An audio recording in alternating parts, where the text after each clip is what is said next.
అంటే మీ పని ఎట్లున్నదో అర్థమవుతున్నది. Toll free number పెట్టి ఎత్తాలనా వద్దా, రాసుకోవాలనా వద్దా?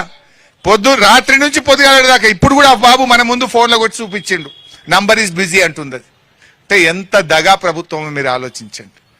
ఇవాళ ఈ ప్రజల పక్షాన మేము డిమాండ్ చేస్తున్నాం, నిషేధిత భూముల్లో ఈ కాంగ్రెస్ ప్రభుత్వం ఏ భూములైతే పెట్టిందో దరఖాస్తులు పెట్టాల్సిన అవసరం లేదు, ప్రజలను ఆఫీసుల చుట్టూ తిరగాల్సిన అవసరం లేదు. మీరే పెట్టిండ్రు, తక్షణమే ఆ భూములన్నీ కూడా నిషేధిత జాబితా నుంచి తొలగించాలని చెప్పి ఈరోజు మేము డిమాండ్ చేస్తా ఉన్నాం. నేను అడుగుతున్నా, రేవంత్ రెడ్డిలు కూడా నిషేధిత జాబితాలకు వచ్చింది. ఈ ప్రభుత్వం ఎట్లుందంటే గుడ్డెద్దు చేనులో పడ్డట్టుంది. వీళ్ళు సర్కారు నడుపుతలేరు, సర్కస్ నడుపుతున్నారు వీళ్ళు.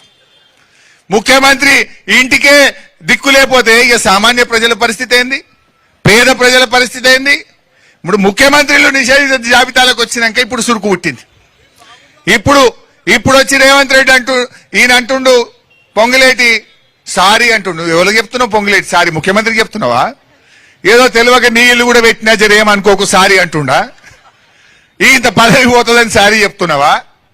ముఖ్యమంత్రులే ఇలా నిషేధిత జాబితాలు పెడితే ఇప్పుడు ముఖ్యమంత్రి దరఖాస్తు పెట్టిండా నా ఇల్లు తీసేయండి మరి?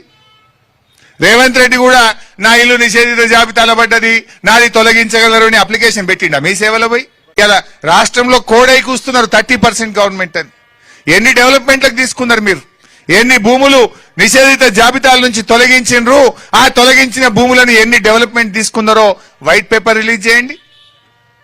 ఇలా ఇంకో కుట్ర జరుగుతున్నది. పొద్దున వస్తా ఉంటే ఒక మీడియా మిత్రుడు చెప్తున్నాడు, అన్న ఇదంతా కుట్ర జరుగుతున్నది, ఇవాళ నిషేధిత జాబితాలో ఉన్న భూములు తీసేయడంతో పాటు కొన్ని ప్రభుత్వ భూములు, కొన్ని అసైన్డ్ భూములు, కొన్ని వీళ్ళు కబ్జాలు పెట్టిన భూములు, వాటిని కూడా పని తీసేసే ప్రయత్నం చేస్తున్నారు. అదేంటి 14 CS14 ల్యాండ్లు, ఇంకా కొన్ని విలువైన భూములను కూడా ఇప్పుడు అన్ని తీసేస్తున్నామనే పేరు మీద వీళ్ళు కబ్జాలు పెట్టి అగ్రిమెంట్లు చేసుకున్న విలువైన భూములను కూడా తీసేసే పెద్ద కుట్ర జరుగుతుంది అని చెప్పి ఇవాళ ఒక జర్నలిస్ట్ సోదరుడు చెప్తా ఉన్నాడు. నేను అందుకే ఈరోజు ప్రభుత్వాన్ని డిమాండ్ చేస్తున్నా, అసలు కాంగ్రెస్ ప్రభుత్వం వచ్చినాక నిషేధిత భూముల జాబితాలో పెట్టిన లిస్ట్ ఏందో ప్రజల ముందు పెట్టండి, తొలగించిన లిస్ట్ ఏందో ప్రజల ముందు పబ్లిక్ డొమైన్ లో పెట్టాలి, ప్రజలందరూ చూసే విధంగా పబ్లిక్ డొమైన్ లో పెట్టండి. మీరు పెట్టిన ఏంది, తీసిన ఏంది, ఎందుకు పెట్టిండ్రు, ఎందుకు తీసేసిండ్రు, ఎప్పుడు పెట్టిండ్రు, ఎప్పుడు తీసేసిండ్రో ఇది పబ్లిక్ డొమైన్ లో పెట్టాలి, వైట్ పేపర్ రిలీజ్ చేయాలని చెప్పి డిమాండ్ చేస్తా ఉన్నాం. అట్లయితే పారదర్శకత ఉంటుంది. ఇలా ఈ 22A తొలగింపులో కూడా పారదర్శకత ఉండాలి. న్యాయబద్ధంగా పట్టా భూములు, పేద మధ్యతరగతి ప్రజల భూములు ఎవరి అయితే దుర్మార్గంగా అన్యాయంగా పెట్టినరో అవి మాత్రమే తక్షణమే తొలగించాలి. దరఖాస్తులు పెట్టాల్సిన అవసరం లేకుండా, ఆఫీసుల చుట్టూ తిరగాల్సిన అవసరం లేకుండా పెట్టింది మీరు తక్షణమే తొలగించాల్సినటువంటి బాధ్యత కూడా మీదే. కానీ దాని ముసుగులో మీరు కబ్జాలు పెట్టిన భూములో, మీరు అక్రమంగా అగ్రిమెంట్లు చేసుకున్న అసైన్డ్ భూములో, CS14 భూములో, ఇంకో భూములో తీసేస్తే ఊరుకోము. నేను ఈ సందర్భంగా అధికారులకు కూడా చెప్తున్నా, ఈ ప్రభుత్వ తీరేందో మీకు అర్థమైంది. తప్పులు వాళ్ళు చేస్తుండ్రు, మీ మీద నెడుతున్నారు. ఇప్పుడు మంత్రిని కాదని, ప్రభుత్వాన్ని కాదని ఇన్ని లక్షల మంది అపార్ట్మెంట్లు, ప్లాట్లు, ఇండ్లు గవర్నమెంట్ భూములుగా నిషేధిత భూముల జాబితాలో పెట్టే ధైర్యం ఒక అధికారికి ఉంటుందా? ఒక్క MROనా, ఒక్క కలెక్టరా ఇది చేసింది? రాష్ట్రమంతా జరిగింది కదా.